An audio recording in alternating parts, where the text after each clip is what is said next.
છેલ્લા કેટલાક સમયથી અમેરિકાએ ઈરાનને ઘેરી લીધું છે અને ઈરાનની આજુબાજુ પોતાનું સૈન્ય ડિપ્લોયમેન્ટ અમેરિકા વધારી રહ્યું છે, પણ હજુ સુધી એણે ઈરાન ઉપર હુમલો કર્યો નથી અને ટ્રમ્પનું માનસ પણ અકળ જેવું છે.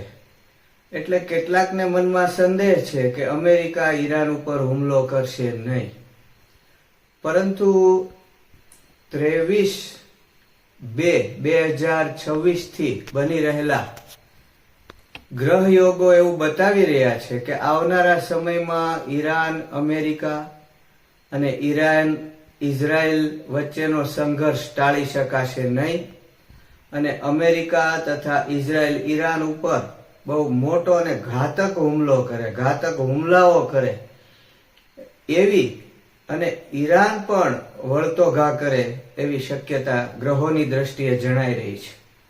23 ફેબ્રુઆરી 2026 થી કુંભ રાશિમાં 5 ગ્રહો ભેગા થઈ રહ્યા છે.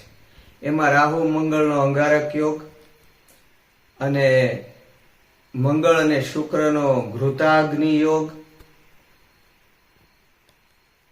આ પણ આવી જાય છે. એટલે આવા અંગારક યોગોને કારણે ભડકો થયા વિના રહેશે નહીં.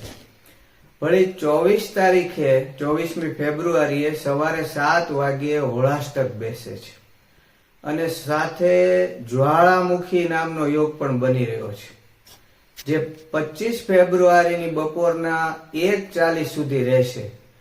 તમને યાદ હોય તો 2025ની 12મી જૂને આવા જ્વાળામુખી યોગમાં જ અમદાવાદથી લંડન જતું વિમાન તૂટી પડ્યું હતું.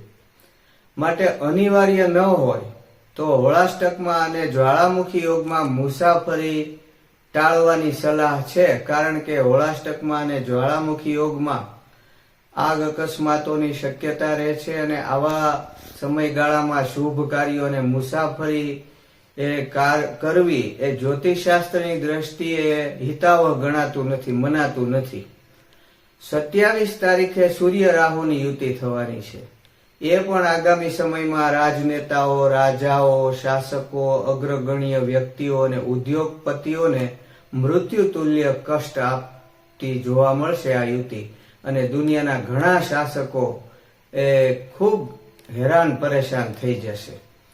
3 માર્ચે હોળાષ્ટક પૂર્ણ થાય છે, પણ તે જ દિવસે દુનિયામાં ખગ્રાસ ચંદ્રગ્રહણની ઘટના બનવા જઈ રહી છે. કેટલીક વખત ચંદ્રગ્રહણની આસપાસના દિવસોમાં દુનિયામાં મોટા ભૂકંપો આવતા જોવા મળ્યા છે અને ગ્રહણ પછી એકાદ માસ સુધી પણ ગ્રહણની અસર જોવા મળેલ છે. વળી ગ્રહણવાળી પૂનમ અને તે પછીની પૂનમ અને અમાવસ્યા, પૂનમ પછીની અમાવસ્યા અને તે પછીની પૂનમ અને આ અમાવસ્યા અને પૂનમ આજુબાજુ પણ મોટા ભૂકંપો જોવા મળ્યાના દાખલા છે. વળી 3 માર્ચની ખગ્રાસ ચંદ્રગ્રહણની કુંડળીમાં કાળ સર્પ યોગ અને સૂર્ય મંગળનો અંગારક યોગ પણ અષ્ટમ સ્થાનમાં બની રહ્યો છે, જે કોઈ અશુભ ઘટના વડે આગામી સામૂહિક પ્રાણી વિનાશની ઘટનાનું સૂચન કરે છે. આમ આગળ ઉપરના સમયમાં અતિ વિસ્ફોટક બનાવો, ભીષણ યુદ્ધ, દારૂણ અકસ્માતો તથા વિશ્વમાં કુદરતી આપદાની શક્યતા મને જણાય છે.